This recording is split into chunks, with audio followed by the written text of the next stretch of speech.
श्री परमेश्वर नमः। ओम श्री परमात्मने नमः।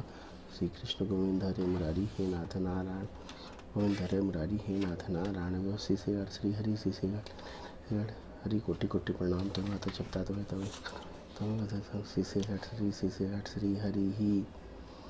ओम श्री परमात्मने नमः। मैं ओम पूर्णमद पूर्णात् पूर्णस्य पूर्णमादाय पूर्णमेवावशिष्यते वसुदेव सुतं देवं कंस चाणूरमर्दनं देवकी परमानंदं कृष्णं वंदे जगद्गुरुं परमात्मने नमः।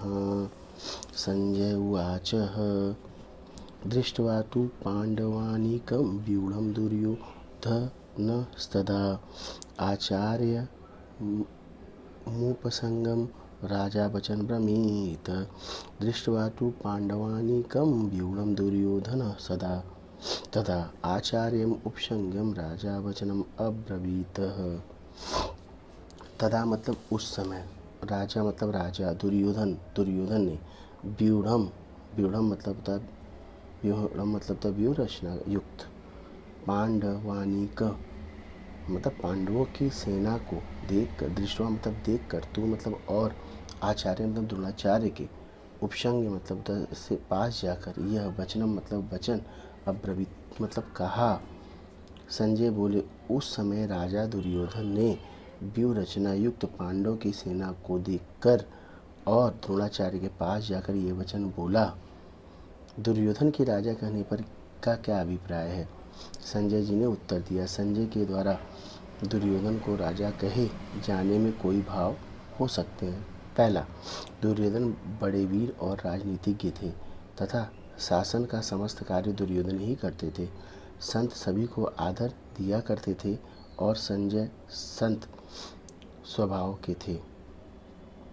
पुत्र के प्रति आदर सूचक विशेषण का प्रयोग सुनकर धृतराष्ट्र को प्रसन्नता होगी। व्यूह रचना युक्त पांडव सेना को देखकर दुर्योधन आचार्य द्रोण के पास गए।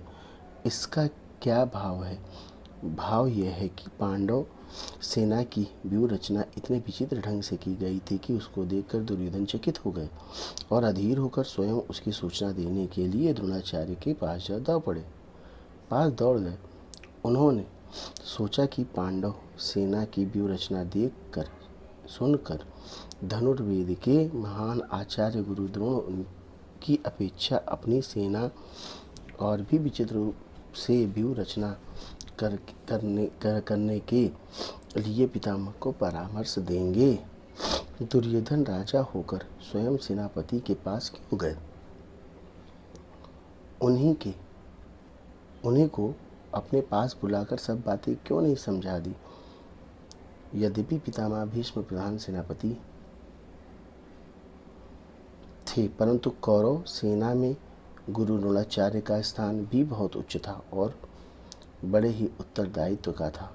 सेना में जिन प्रमुख योद्धाओं की जहाँ नियुक्ति होती थी, यदि वहाँ से हट जाते हैं तो सैनिक व्यवस्था में बड़ी गड़बड़ी मच सकती या हो जाती। इसलिए द्रोणाचार्य को अपने स्थान से न हटाकर दुर्योधन ही उनके पास जाना उचित समझा। इसके अतिरिक्त द्रोणाचार्य वयोवृद्ध और ज्ञानवृद्ध होने के साथ ही गुरु होने के कारण आदर के पात्र थे तथा दुर्योधन उनसे अपना स्वार्थ सिद्ध करना चाहता था, इसलिए भी उन्हें सम्मान देकर उनका प्रिय पात्र बनना उन्हें अभीष्ट था। परमार्थिक दृष्टि से तो सबसे नम्रतापूर्वक सम्मानपूर्वक व्यवहार करना कर्तव्य है ही। राजनीति में भी बुद्धिमान पुरुष अपना काम निकालने के लिए दूसरों का आदर किया करते थे। इन सभी दृष्टियों से वहाँ जाना उचित ही था। यत्र योगेश्वरो कृष्णो यत्र पार्थो धनुर्धर तत्र शिवजय भूतिर्वा नीतिर्मम। योगेश्वर कृष्णो यत्र पार्थो धनुर्धर तत्र शिवजय भूतिर्वा नीतिर्मम। योगेश्वर कृष्णो यत्र पार्थो धनुर्धर तत्र शिवजय भूतिर्वा नीतिर्मम। सर्वधर्मान् परित्यज्य मामेकं शरणं व्रज अहं त्वं सर्वपापेभ्यो मोक्षयिष्यामि मा शुचम्।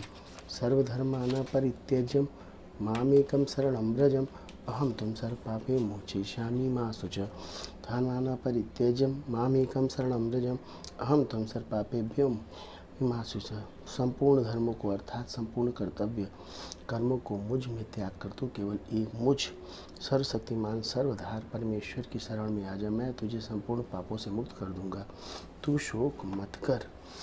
ओम श्री परमात्मने नमः। गीता सुगीता कर्तव्या किन्मय शास्त्रंग्रह या सर्वस्त्र पद्मनाभस्य मुख पद्वा दिने सुता। सर्वशास्त्रमयी गीता सर्ववेदमयो हरि सर्वतीर्थमयी गंगा सर्ववेदमयो मनु।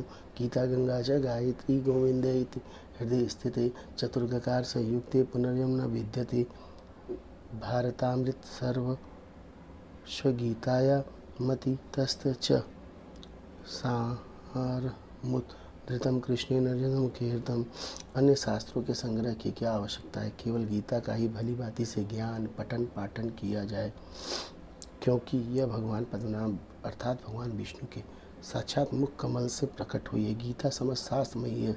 श्री हरि सर्ववेदमय है, गंगा जी सर्वतीर्थमयी है और मनु सर्ववेदमय है। गीता गंगा गायत्री गोविंद ये चार गकार से युक्त नाम जिसके हृदय में बसते हैं उनका पुनर्जन्म नहीं होता है। महारूपी अमृत के सर्वस्व गीता को मत कर और उनमें से सार निकाल भगवान श्री कृष्ण ने अर्जुन के मुख में उसका हवन किया गया है। जय भगवत गीते स्वामी जय भगवत गीते हरि कमल विहारिणी सुपुनीते। ओम जय भगवत गीते कर्म सुमर्म प्रकाशिनी कामाशक्ति हरा तत्वज्ञान विकासिनी विद्या ब्रह्म परा। जय भगवत गीते स्वामी जय भगवत गीते हरि कमल विहारिणी सुंदर सुपुनीते। भगवत गीते निश्चल भक्ति विदायिनी निर्मल मलहारी शरण रहस्य प्रदायिनी संविधि सुखकारी। जय भगवत गीते स्वामी जय भगवत गीते हरि कमल विहारिणी सुंदर सुपुनीते। जय भगवत गीते राग द्वेष विदारिणी कारिणी मोद सदा भवभयहारिणी तारिणी परमानंद प्रदा। जय भगवत गीते स्वामी जय भगवत गीते हरि कमल विहारिणी सुंदर सुपुनीते। जय भगवत गीते आसुर भाव विनाशिनी नाशिनी तम रजनी देवी सद्गुणदायिनी हरिरस का सजनी। भगवत गीते स्वामी जय भगवत गीते हरि कमल विहारिणी सुंदर सुपुनीते। भगवत गीते समता त्याग शिखामणि हरिमुख की वाणी सकल शास्त्र की स्वामिनी श्रुतियों की रानी। जय भगवत गीते स्वामी जय भगवत गीते हरि कमल विहारिणी सुंदर सुपुनीते। जय भगवत गीते दया सकल दया सुधा बरसावनी कृपा की जय हरिपद प्रेम दान कर अपनों कर लीजिए। जय भगवत गीते स्वामी जय भगवत गीते हरि कमल विहारिणी सुपुनीते। जय भगवत श्री हरि श्री कोटि कोटि प्रणाम कोटि प्रणाम। पार्वती पते हर हर महादेव नमः। पार्वती पते हर हर महादेव नमः। पार्वती विश्वनाथ की जय काशी विश्वनाथ की गौ गंगा काशी कोतवाल काल भैरव की जय गौ माता की जय गंगा मैया की जय काशी कोतवाल की जय गायत्री देवी की जय भगवान की जय नमः। पार्वती पते हर हर महादेव एवं सीताराम सीताराम सीताराम कहिए। जय विधि रखे मताए भी रखिए मुख में राम राम तो अकेला नहीं पैर राम तेरे साथ में विधि का विधान जाना रे। सीताराम कहिए कि अभिमान तो मान नहीं पाएगा होगा वही प्यारे श्री राम जी को पाएगा फल आशा त्याग शुभ कर्म करते रहिए। सीताराम सीताराम नमः। पार्वती पतये हर हर महादेव।